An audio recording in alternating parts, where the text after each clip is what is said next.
From the 1st of April 2026, a rule change quietly took effect that is already impacting the take-home pay of hundreds of thousands of working New Zealanders. And if you have a KiwiSaver account, or someone in your household does, this update could directly affect how much money is going into savings, how much is coming out of each pay packet, and what you can realistically expect at retirement. There is also one critical detail buried in this change that most people have completely missed.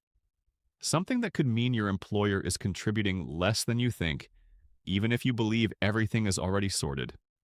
I'm David, and you're watching New Zealand Pension Plan, the channel where we break down NZA Super, government support programs, and important updates that could affect your finances, so you can make informed decisions and make sure you're receiving every entitlement you may qualify for. Today, we are going deep on the KiwiSaver 3.5% contribution rule that came into effect on the 1st of April 2026.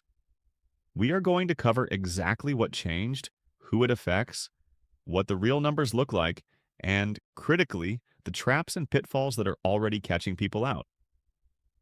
I will also be busting several myths circulating online right now, because some of what is being said is simply wrong, and acting on bad information could cost you money.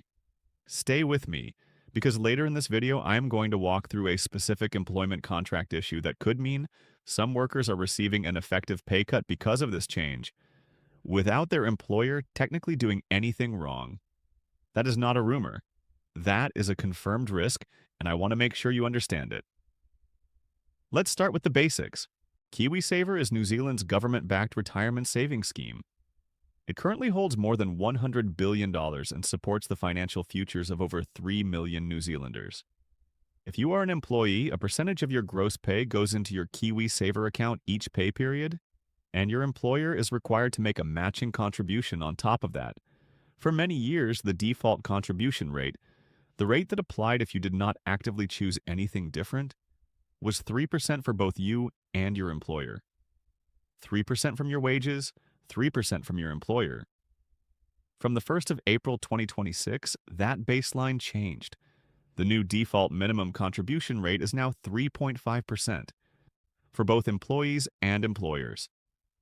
That change was legislated through Budget 2025, announced on the 22nd of May 2025, and it forms part of a longer-term plan to raise the default rate to 4% by the 1st of April 2028.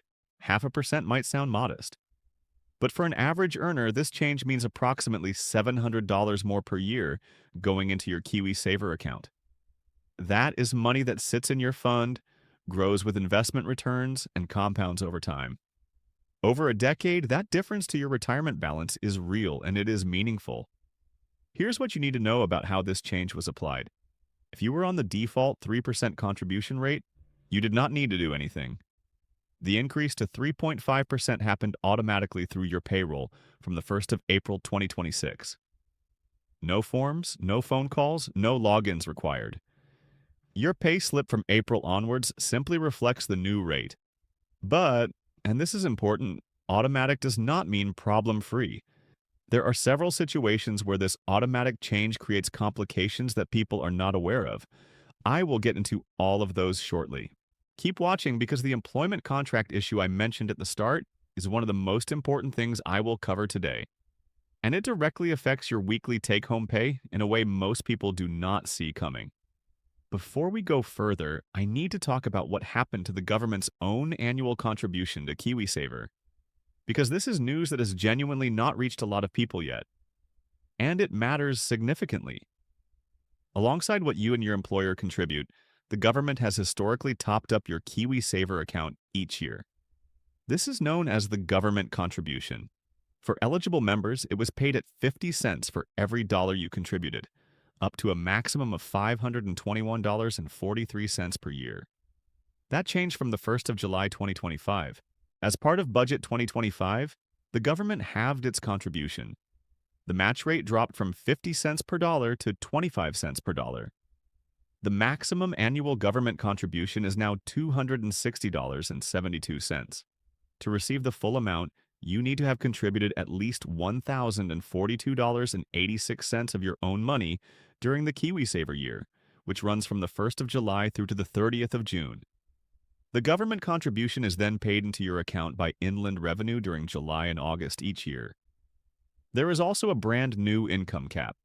From the 1st of July 2025, if your taxable income exceeds $180,000 per year, you no longer qualify for the government contribution at all. That means TESS did not exist before Budget 2025. I want to be direct with you here.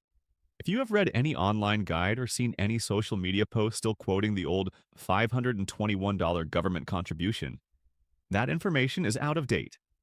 The correct maximum for the current KiwiSaver year is $260.72. If you were budgeting on the old figure, you need to adjust your expectations now. Take a moment to check whether you are on track to receive the full government contribution this year.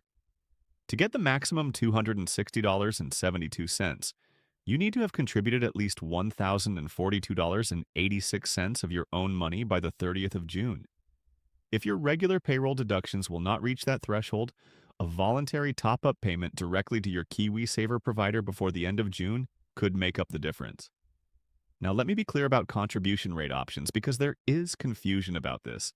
The available options for employees have not changed. You can choose to contribute 3%, 4%, 6%, 8%, or 10% of your gross pay. The only thing that changed on the 1st of April 2026 is that the default minimum moved from 3% to 3.5%. If you were already contributing 4% or higher, your personal rate does not automatically change. You stay where you are. However, if your employer was contributing at the old 3% minimum, their floor has now risen to 3.5%. So even if your own rate has not moved, your employer should be contributing more into your account from April 2026. If you have not reviewed your payslip since April, check it now. Confirm your own contribution and your employer's contribution are both showing at the correct rate. If something looks off, speak with your payroll or HR team. In a moment, I'm going to cover the total remuneration issue that I flagged at the start. The one that could be quietly reducing some workers' take-home pay. Stay with me because this is something you will want to understand clearly. Let me now explain the total remuneration trap. This is a real risk affecting a segment of workers and the awareness of it is very low. Most employees have their employer's KiwiSaver contribution paid on top of their salary. So if you earn $50,000 a year, your employer pays you your salary and then separately contributes 3.5% of your gross wages into KiwiSaver on top of that. The rate increase means your employer pays a little more overall. Straightforward. But some employment contracts, particularly in professional and executive roles, are structured as total remuneration packages. In this arrangement, the employer's KiwiSaver contribution is not paid on top of your salary. It is built into a fixed total cost figure. Your gross pay is whatever is left after the employer's KiwiSaver contribution is taken out of that total. Here is where the problem arises. Under a total remuneration model, if the employer's KiwiSaver rate goes up and the total package figure stays the same, your base pay goes down to absorb the difference. You are not getting more going into KiwiSaver in addition to your pay. You are getting less take-home pay because the same total figure is now divided differently. This is not illegal, but it is something you need to know. If you are on a total remuneration contract and your employer has not discussed how the April 2026 rate increase will be handled, that conversation is overdue. Check your employment agreement. Ask your employer whether your KiwiSaver contribution is paid on top of your salary or built into a total package. That one distinction could have a tangible impact on your weekly pay. Now let's talk about the temporary rate reduction, because this is a genuinely useful option for anyone currently under financial pressure. If the increase from 3% to 3.5% is stretching your budget, there is a formal option to continue contributing at the lower rate temporarily. It is called the temporary rate reduction, and it is available through Inland Revenue. Here is how it works. You log into your My IR account on the Inland Revenue website. Go into your KiwiSaver account section and select the temporary rate reduction option. Choose a duration of between 3 and 12 months. Once processed, Inland Revenue issues you a letter confirming the approved start and end dates. You give that letter to your employer who updates your payroll. This option has been available since the 1st of February 2026. You can apply at any time. You can renew it back to back. When one period ends, you can apply again immediately. There is no requirement to prove financial hardship, no judgment involved. You simply apply and the approval is granted for your chosen period. However, here is the catch that far too many people are not aware of. Opting down to 3% does not automatically mean your employer also drops to 3%. Your employer has a choice.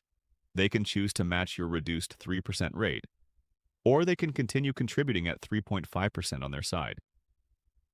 In practice, many employers will match your reduced rate. That means opting down could result in a combined 1% reduction in total KiwiSaver contributions. Your half and your employer's half. That is a trade-off worth understanding before you apply. Opting down is not necessarily the wrong decision if you need short-term financial relief, but go in with your eyes open. Talk to your employer first. Find out what they intend to do before you submit your application. One more restriction to know.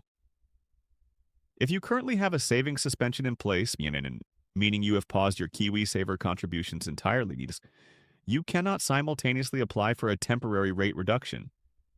The two cannot run at the same time.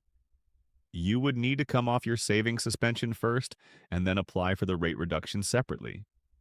Now, let me share something genuinely positive from Budget 2025 that deserves attention. The extension of employer KiwiSaver contributions to 16 and 17-year-olds. Before Budget 2025, employers were not required to make KiwiSaver contributions for employees aged 16 or 17. Those young workers were missing out on what is effectively a pay top-up that older colleagues received automatically. From the 1st of July 2025, 16 and 17-year-olds became eligible for the government's annual contribution to their KiwiSaver accounts. And from the 1st of April 2026, employers are now legally required to make compulsory KiwiSaver contributions for their 16 and 17-year-old staff at the 3.5% minimum rate. For young people starting their working lives, this is meaningful. Employer contributions are essentially free money on top of wages, invested from an earlier age. And the earlier those contributions begin, the more time they have to compound over decades. If you have a grandchild, son, daughter, or any young person in your family who is working at 16 or 17, make sure they know this entitlement exists. They need to be enrolled in KiwiSaver through a provider to access it. Now, I want to address the myths and false claims circulating about these changes. Because what I am seeing online genuinely concerns me, and I want every viewer of this channel to have accurate information. Myth 1. KiwiSaver is now compulsory. You cannot opt out anymore. This is false. KiwiSaver remains a voluntary savings scheme. New eligible employees are automatically enrolled when they start a job, but they retain the right to opt out between day 14 and day 56 of their employment. Existing members can apply for a savings suspension if they need to stop contributing entirely. The 3.5% change only raises the default minimum rate for those already in the scheme. It does not remove the ability to exit. Anyone telling you KiwiSaver is now compulsory is giving you incorrect information. Myth 2. Your employer must match your opt-down rate of 3%. False. When you receive an approved temporary rate reduction, your employer can choose to stay at 3.5% or drop to match your 3%. There is no legal obligation for them to follow you down. Always confirm your employer's intentions before you apply for the reduction so you know exactly what your total KiwiSaver contributions will look like. Myth 3. The government still contributes 50 cents for every dollar you save. This has not been true since the 1st of July 2025. Budget 2025 halved the government match to 25 cents per dollar, reducing the maximum annual government contribution from $521.43 to $260.72. Any source still quoting the old 50-cent match or the old dollar amount is outdated. Do not rely on it. Myth 4, the 3.5% increase happened automatically, so I do not need to do anything at all. Largely true, but with important nuances. For most employees on the default rate, the change applied automatically through payroll on the 1st of April. However, if you are on a total remuneration contract, you need to actively check how the change has been handled. And if you wanted to opt down and have not done so, you can still apply through My IR at any time. Myth 5. You can permanently stay at 3% by opting down once. Not quite. The temporary rate reduction lasts for between 3 and 12 months only. It is not a permanent change. When the approved period ends, your rate resets to the default 3.5%. You then need to reapply. The good news is you can apply back to back as many times as needed, but it requires ongoing management. It is not a one-time permanent setting. Myth 6. The 4% rate starts in 2027. Incorrect. The next scheduled increase to 4% is confirmed for the 1st of April 2028, not 2027. If you see that date mentioned anywhere, it is wrong. And finally, 16 and 17-year-olds now get employer KiwiSaver contributions. This one is verified true. From the 1st of April 2026, employer contributions for eligible 16 and 17-year-olds working in paid employment are compulsory.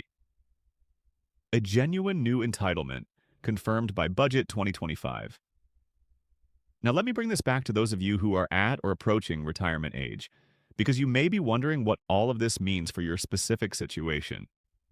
If you are already receiving NZ Super and are no longer in paid PAYE employment, the compulsory 3.5% rate increase does not directly affect you through payroll deductions. You are not in the automatic deduction system. However, KiwiSaver may still be relevant to you in important ways. If you have a KiwiSaver account you have not yet accessed, you can withdraw your full balance when you reach 65. Many people approaching that age are now reviewing their fund, checking their provider, and deciding how to use those savings alongside NZ Super to fund their retirement. If you have a partner or spouse who is still in employment, everything covered in this video applies directly to their situation. Understanding these changes helps your household plan together more effectively. And if you have adult children or grandchildren in the workforce, sharing this information with them could make a genuine difference to their financial futures.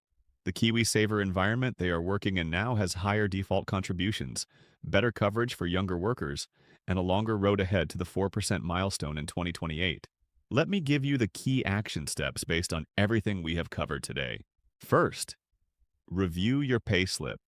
If you have not checked your payslip since April of 2026, do it now. Confirm your contribution is showing at 3.5%, and confirm your employer's contribution is also at 3.5%. If either figure looks wrong, speak with your payroll team. Second, if you are on a total remuneration contract, check your employment agreement and ask your employer how the April 2026 rate increase has been handled. Get clarity on whether the employer contribution is paid on top of your salary or built into your total package. Third, if the higher contribution rate is putting pressure on your budget, apply for a temporary rate reduction through My IR. Apply for between 3 and 12 months and confirm with your employer whether they will match your reduced rate before you submit. Fourth, check whether you are on track for the full government contribution this year. You need to have contributed at least $1,042.86 of your own money by the 30th of June to receive the maximum $260.72 from the government. If you are falling short, consider a voluntary top-up to your KiwiSaver provider before that date. Fifth, if you have a 16 or 17-year-old in your household who is working, confirm they are enrolled in KiwiSaver and that their employer is making contributions. This is now a legal requirement, and that young person is entitled to both employer contributions and the government contribution if they meet the eligibility criteria. Here is your quick summary of the most important numbers and dates from today. From the 1st of April 2026, the default KiwiSaver contribution rate for both employees and employers is 3.5% of gross pay, applied automatically via payroll. The next increase to 4% is scheduled for the 1st of April 2028. The government's annual contribution is now a maximum of $260.72, down from $521.43. To receive the full government contribution, you must contribute at least $1,042.86 of your own money between the 1st of July and the 30th of June each year. Members earning over $180,000 per year no longer qualify for the government contribution. 16 and 17-year-olds in employment are now entitled to employer KiwiSaver contributions from the 1st of April 2026. And KiwiSaver remains voluntary, and the rate change does not remove the right to opt out. These are the confirmed facts from Inland Revenue and Budget 2025. Make sure the information you are acting on reflects these figures, not outdated numbers from before July 2025. If you found this update helpful, make sure you subscribe to New Zealand Pension Plan. I'm David, and my goal is to help you stay informed about NZ Super, WINS, MSD, and every important government support update that could affect your finances. Thank you for watching, take care, and I'll see you in the next update.